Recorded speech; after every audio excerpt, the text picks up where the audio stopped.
Shalom, chers frères et sœurs, soyez une fois de plus encore abondamment bénis. Nous sommes dans une nouvelle capsule et dans cette capsule-là, nous allons répondre à une question qu'on nous a posée. Une question, je sais que beaucoup de chrétiens souvent se posent cette question. Comment reconnaître la voix de Dieu? Comment reconnaître que c'est Dieu qui nous parle? Comment entendre la voix de Dieu? Comment entendre Dieu nous parler? Comment être sûr que c'est Dieu qui me parle, que ce n'est pas peut-être ma propre pensée, que c'est pas, je ne me trompe pas? Comment être sûr que c'est le Saint-Esprit qui me parle? Voilà. Donc voilà la question à laquelle nous allons répondre. Et vous voyez, ceux qui posent souvent cette question, et même ça c'est l'expérience de beaucoup de chrétiens, c'est que tout ce que les chrétiens souvent savent de Dieu, c'est ce qu'ils lisent dans la Bible, ce qui est très bien. C'est ce qu'ils entendent souvent dans certains témoignages. C'est aussi très bien. Mais eux-mêmes, ils n'ont jamais fait d'expérience personnelle avec Dieu. Ils n'ont jamais entendu la voix de Dieu dans leur vie. Ils n'ont jamais entendu le Saint-Esprit leur parler. Donc ça fait que quand quelqu'un dit « Dieu m'a dit », wow, vous voyez, c'est-à-dire que pour eux c'est quelque chose d'extraordinaire. Dieu m'a dit. Ah, ils sont tout de suite.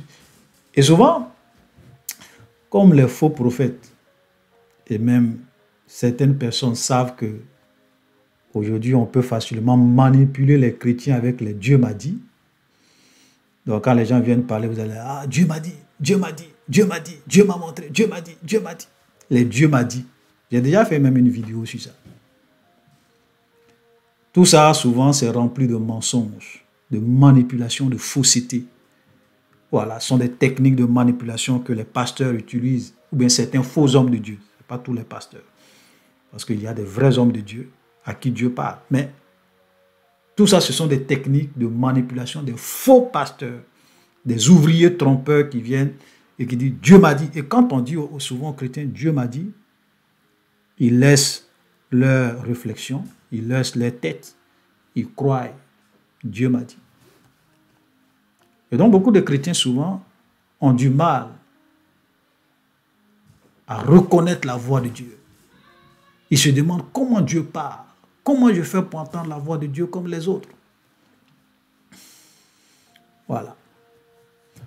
Donc, chers frères et sœurs, c'est une très belle question, cette question. Donc, on va essayer de développer tout ça dans cette capsule. Voilà.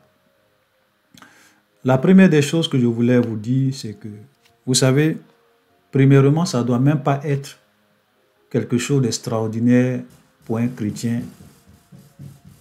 lorsque il entend la voix de Dieu. Ce n'est pas quelque chose d'extraordinaire. Qu'est-ce qu'il y a d'extraordinaire dedans? C'est un peu comme si tu me dis, ma femme me parle. Oui, mais le fait que ma femme me parle, qu'est-ce qu'il y a d'extraordinaire dedans? Mais je suis en communion avec elle, je suis en intimité avec elle, je vis avec elle. Donc le fait qu'elle me parle, qu'est-ce qu'il y a d'extraordinaire? Il n'y a rien d'extraordinaire. C'est même normal. Voilà. Imagine que tu es avec quelqu'un, c'est toi toujours qui parle à la personne, c'est toi toujours qui parle à la personne, c'est toi toujours qui parle à la personne ne te parle pas. Ça, c'est problématique. Et il y a beaucoup de chrétiens comme ça. C'est toujours ils prient. Mais Dieu ne leur parle jamais. Est-ce que ça, c'est normal? Non, ce n'est pas normal. Amen. Et l'une des raisons qui fait que beaucoup de chrétiens n'ont pas cette intimité avec Dieu, c'est qu'ils ne sont pas déterminés. Ils ne cherchent pas Dieu de tout leur cœur. Ils ne sont pas résolus. Vous savez, un jour, moi, je me suis levé, j'ai dit, Seigneur, je vais te prier pour un sujet jusqu'à ce que tu me répondes. Jusqu'à ce que tu me donnes une réponse. Et j'avais décidé de prendre 5 jours de jeûne. Premier jour, j'ai prié. Donc, je jeûnais. J'étais en mission et j'ai décidé de jeûner jusqu'à ce que Dieu me donne. Et j'avais demandé quelque chose de précis à Dieu concernant ma carrière professionnelle. Je ne vais pas tout expliquer ici. Donc, premier jour, j'ai prié rien. Deuxième jour, j'ai prié rien. Le mercredi, à midi, pendant que j'étais en train de prier, la réponse du Seigneur est descendue dans mon cœur de façon claire. Et le Seigneur m'a dit, ce que tu m'as demandé, je te donne, j'exauce ce que tu m'as demandé. Tout ce que tu m'as demandé, je vais te l'accorder. Et quand j'ai entendu cette réponse, j'ai arrêté de prier. J'ai commencé à manger, puisque c'était pour ça que je jeûnais. Dieu m'a dit qu'il m'a exaucé. Pourquoi je vais continuer à me fatiguer à jeûner? Donc j'ai arrêté. Et je vous assure que quelques mois plus tard, exactement ce que j'avais demandé à Dieu, c'est ce qui est arrivé. Amen. Donc ça doit être quelque chose de normal pour les enfants de Dieu quand ils prient que Dieu leur répond. Ou bien même si Dieu ne leur répond pas, qu'ils puissent eux-mêmes constater l'exaucement de leur prière. Parce que Dieu, souvent tu peux prier pour quelque chose, la manière pour Dieu de te répondre, c'est d'accomplir ce que tu lui as demandé. Là, tu sais que c'est Dieu qui t'a exaucé. Ou bien même Dieu peut te répondre. Tu peux aussi demander à ce que Dieu te répond et il va le faire. Amen. Donc, ne pensons pas que c'est anormal ou bien c'est quelque chose d'extraordinaire que Dieu nous parle. C'est même normal. Alléluia. Donc, parce que beaucoup de chrétiens ne cherchent pas Dieu de tout leur cœur, ils ne sont pas déterminés, ils ne sont pas persévérants dans la prière, ils n'entendent pas la voix de Dieu. Je vous donne juste quelques exemples. On va répondre à la question, parce que c'est une question quand même qui est très importante. Regardez ce que l'apôtre Paul dit. 2 Corinthiens chapitre 12, le verset 8. 3 fois j'ai prié le Seigneur de l'éloigner de moi. Donc Paul avait une écharpe, un peu comme un mal qu'il avait. Il a demandé à Dieu de le guérir, de le guérir, de le guérir. Et regarde, verset 9, il m'a dit, ma grâce te suffit, car ma puissance s'accomplit dans la faiblesse. Vous comprenez? Paul a prié. Il a prié une première fois. Dieu lui a dit, ma grâce te suffit. Paul, je ne vais pas te guérir. Il dit, ok. Après encore, il dit, bon, je vais encore aller plaider mon cas devant le Seigneur, peut-être qu'il va changer d'avis. Il vient encore, il prie une deuxième fois. Le Seigneur dit, Paul, ma grâce te suffit. Je t'ai déjà dit que ma grâce suffit. Donc, je sais pourquoi je ne vais pas éloigner de toi ce mal. Paul dit, ok. Troisième fois encore, il allait prier, il dit, bon, peut-être cette fois-ci encore, troisième fois, en tout cas, Dieu va comprendre que ma situation est sérieuse. C'est vrai que les 2 premières fois, il a dit qu'il ne voulait pas me guérir.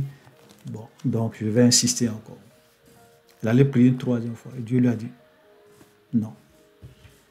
Bon, je ne vais pas développer pourquoi c'est comme ça, mais c'était juste, je veux vraiment rester dans le cadre de cette vidéo. Vous comprenez? Paul a prié 3 fois. Il a entendu 3 réponses. 3 réponses de Dieu.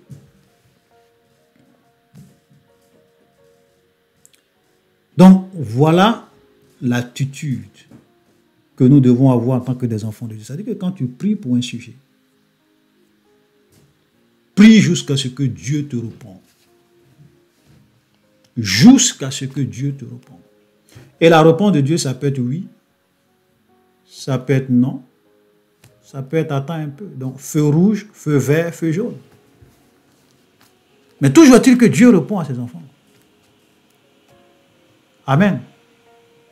Donc, les chrétiens qui n'ont jamais entendu la voix de Dieu, vraiment, ça doit vous révolter. Les chrétiens qui doutent encore de savoir comment je fais pour entendre la voix de Dieu, ça doit vous révolter. Ça doit vous révolter.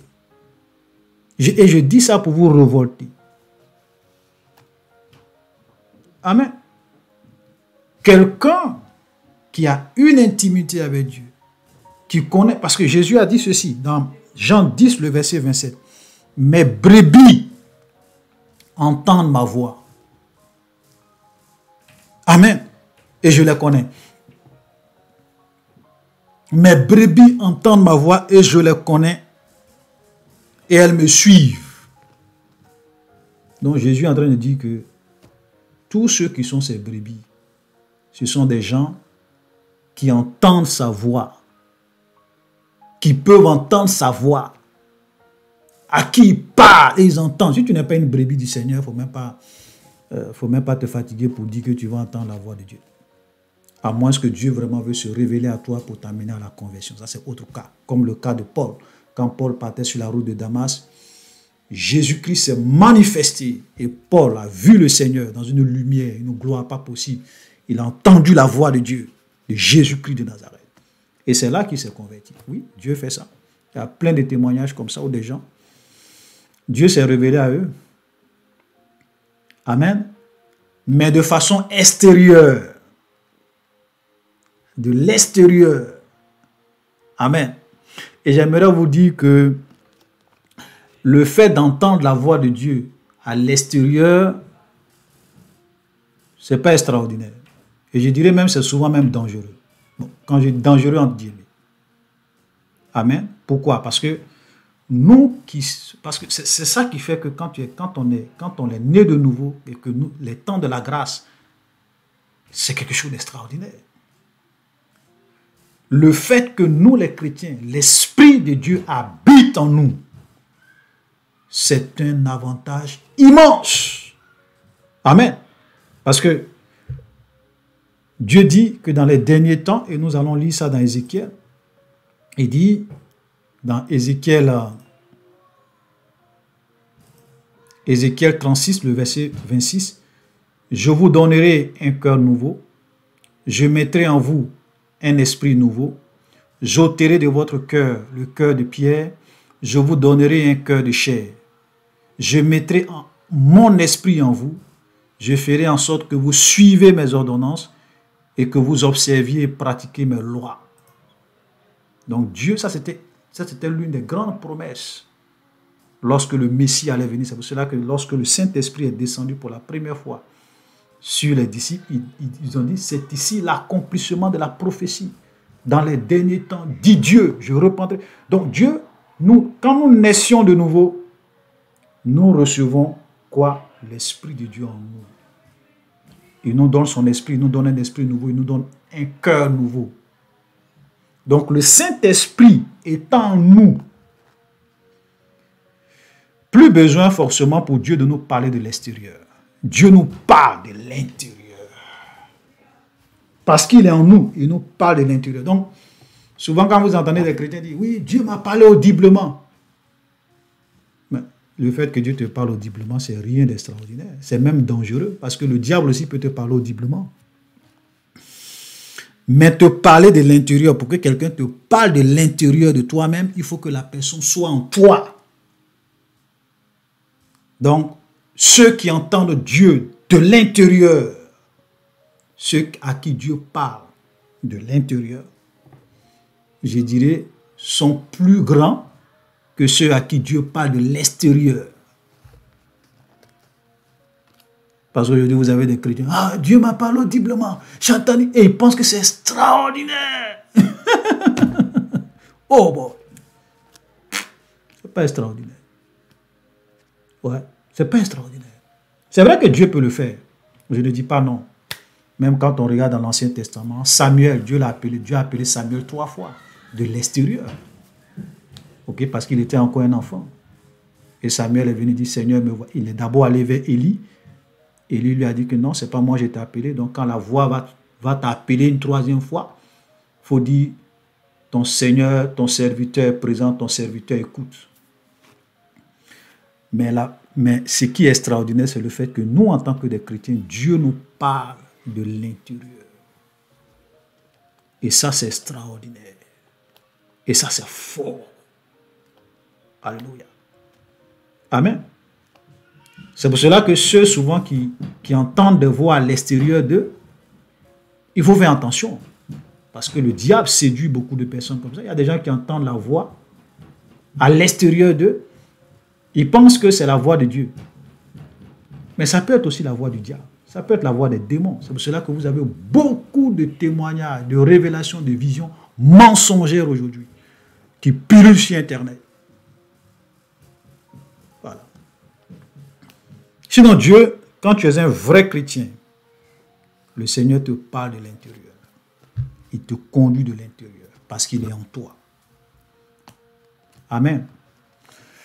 Maintenant, la vraie question, c'est de savoir comment je fais pour entendre la voix de Dieu. Et moi, ma réponse, elle est simple. Le jour que Dieu te parle, ou le jour que Dieu va te parler, tu sauras que Dieu t'a parlé. Pourquoi je le dis? Parce que, frère, comprenez que il y a des choses dans la vie, ça ne s'explique pas. Ça se vit. Ça s'expérimente. La voix de Dieu, ce n'est pas une question de dire, non, voilà comment on entend la voix de Dieu. Voilà comment Dieu parle. Sa voix est douce, sa voix est forte, sa voix est ceci, sa voix est cela. Tout ça, c'est du trash. Amen. Souvent, lisez le livre de l'Apocalypse. Quand Jean a vu le Seigneur, il dit sa voix est comme le bruit des grands eaux, comme des tonnerres. Oh, amen. Mais souvent aussi, le Saint-Esprit peut te parler avec une voix douce. Vous savez, Dieu, tu ne peux pas le canaliser, tu ne peux pas limiter Dieu. Dieu peut te parler avec une voix de tonnerre. Dieu aussi peut te parler avec une voix douce. Voilà, c'est pas pour dire non, Dieu parle douce. Non, ça c'est du trash. Arrêtez tout ça. Mais ce qui est sûr, c'est que quand Dieu te parle, tu sais que Dieu t'a parlé. C'est un peu comme quelqu'un vient tout à l'heure et me dit, et puis je dis non, ma femme vient de m'appeler, je viens de discuter avec ma femme, on a échangé. Et puis il dit non, non, non, non, est-ce que tu es sûr que ta femme t'a parlé? Mais je vais me demander si je mesure elle est normale.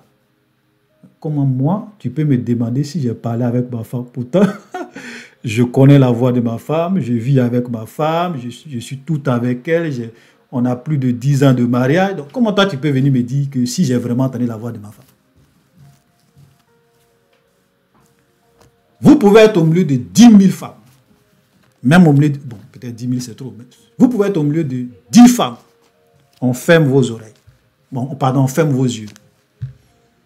Et puis chaque femme parle. Quand ta femme va parler, tu sais que c'est ta femme qui a parlé. Parce que tu connais la voix de ta femme. On ferme tes yeux, tu sais que c'est ta femme qui t'a parlé. C'est la dernière voix que je viens d'entendre, ou bien la deuxième voix que je viens d'entendre, c'est la voix de ma femme. Frère, laissez-moi vous dire que lorsque Dieu te parle, quand tu es un enfant de Dieu, tu n'auras même pas de doute, tu vas savoir que c'est Dieu qui t'a parlé. À partir du moment où tu as des doutes, tu te poses des questions, sache que ce n'est pas Dieu. Donc, il faut rejeter ça. Va prier encore. Parce que quand le Seigneur te parle, comme je le dis, ça ne s'explique pas. Ça se vit. Tu sais que Dieu t'a parlé. Tu n'as pas de doute. Amen. Ce n'est pas tout on explique. Hein. C'est un peu, est-ce que quand le soleil brille au-dessus de toi, est-ce que tu as besoin de soulever ta tête pour savoir que le soleil est au-dessus de toi? Pourquoi? Parce que tu sens que le soleil est là. Tu n'as même pas de doute. Tu sais que le soleil est là. C'est la même chose avec Dieu. Frère, je vous en prie, le jour que Dieu va te parler, tu sauras que Dieu t'a parlé. Voilà la réponse que j'ai pour toi. Je ne vais pas ici faire des théories pour dire Dieu parle comme ça, Dieu parle ça, Dieu fait ça. Je ne suis pas dans ces théories-là. Moi, je préfère te dire la vérité. Je te dis que lorsque Dieu te parle, tu sauras que Dieu t'a parlé. Il n'y a pas de règle dans ça. Il dit, mes brebis entendent ma voix. Les brebis entendent ma voix. Donc, chers frères et sœurs, cherchons la face du Seigneur. Développons une intimité avec Dieu. Et quand Dieu nous parle, on le sait. L'apôtre Paul, comment lui fait que Dieu lui a... Parce qu'il a entendu la voix de Dieu, de l'intérieur.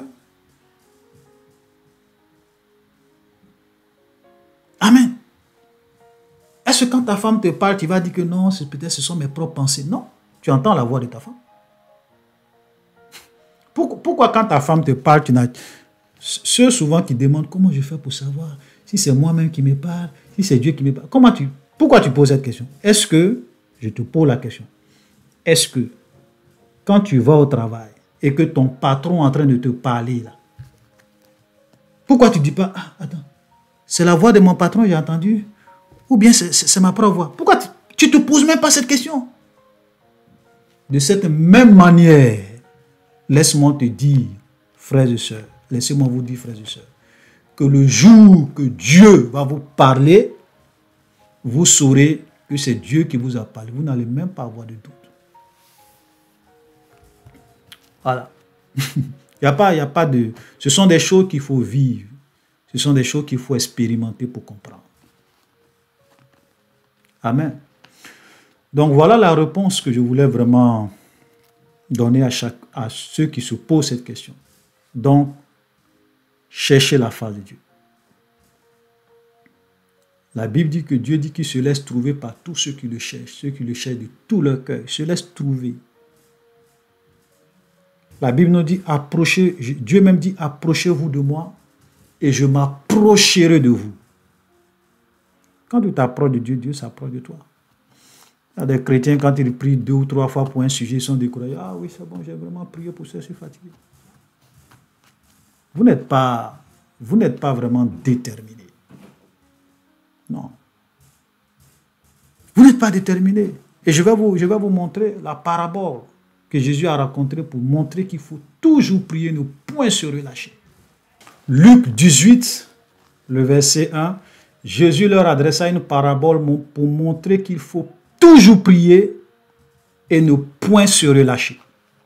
Il dit, il y avait dans une ville un juge qui ne craignait point Dieu et qui n'avait d'égard pour personne. Il y avait aussi dans cette ville une veuve qui venait lui dire, fais-moi justice de ma partie adverse. Pendant longtemps, il le refusa. Mais ensuite, il dit en lui-même, quoique je ne crains point Dieu et que je n'ai d'égard pour personne, néanmoins parce que cette femme m'importune, je lui ferai justice afin qu'elle ne vienne pas sans cesse me rompre la tête. Le Seigneur ajouta, entendez ce que dit le juge unique. Et Dieu ne fera-t-il pas justice à ses élus qui crient à lui jour et nuit et tardera-t-il à leur égard? Vous comprenez? Ça, c'est une parabole que Jésus donne pour montrer qu'il faut toujours prier et ne point se relâcher. Vous avez nos prières, c'est une parabole, et cette parabole-là veut dire beaucoup de choses. Quand nous prions, nos prières montent à Dieu. Dieu entend.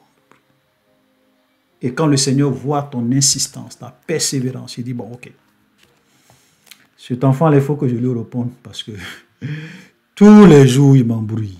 C'est une image que je prends. Tous les jours, il m'embrouille. Tous les jours, il m'embrouille. Tous les jours. Donc, je vais lui répondre. Souvent même, on a des enfants, souvent, vous avez des enfants qui viennent comme ça. Tous les jours, papa, tout. Tu dis non, il vient encore. Toi-même, arrivé à un moment, tu es tellement fatigué, tu dis, bon, ce petit-là, attends, je vais aller payer son biscuit parce que sinon, il ne va pas me laisser en paix. C'est exactement comme ça que Jésus nous présente cette parabole. Frère, tous ceux qui cherchent Dieu vont entendre la voix de Dieu. Tous ceux qui cherchent Dieu, Dieu va se révéler à eux. Comme aujourd'hui, nous avons une génération de chrétiens qui sont des paresseux, qui n'aiment pas la prière, qui n'aiment pas le jeûne, qui n'aiment pas l'intimité avec Dieu. Ils peuvent passer des heures et des heures devant des jeux vidéo, devant la télévision, sur Facebook, sur Twitter, sur Instagram. Mais prier Dieu pendant 2 heures, 3 heures, 4 heures, ou bien 1 heure, tous les jours, ils ne sont pas prêts. Voilà des gens qui veulent entendre la voix de Dieu. Laisse-moi te dire, même dans 100 ans, même dans 100 ans, voilà, souvent je préfère dire des choses comme ça pour que les gens comprennent. Voilà. Moi, je me suis réveillé, je me suis levé, j'ai dit non. Seigneur, je vais te prier jusqu'à ce que tu me répondes. Et Dieu m'a répondu après 3 jours. Parce que j'étais vraiment décidé. Soyons des guerriers, soyons des soldats, soyons sérieux.